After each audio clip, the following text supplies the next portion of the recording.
কুষ্টিয়ার ভেড়ামারা উপজেলার নির্বাহী অফিসার রফিকুল ইসলাম বলেছেন, কুষ্টিয়ার সাহিত্য পরিষদ সুস্থ ধারার সাহিত্য চর্চার পাশাপাশি সামাজিক কর্মকাণ্ডেও অংশ নিচ্ছে, এটা একটি মাইলফলক।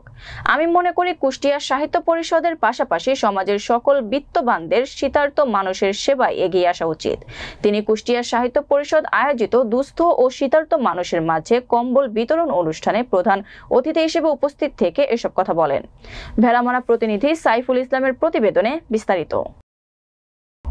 কুষ্টিয়া সাহিত্য পরিষদ কেএসপির প্রতিষ্ঠাতা ও সভাপতি, গল্পকার, কবি ও সংগঠক আসমান আলীর সভাপতিত্বে ভেড়ামারা আলিম মাদ্রাসা প্রাঙ্গণে গত শুক্রবার বিকেলে উক্ত অনুষ্ঠানের আয়োজন করা হয়।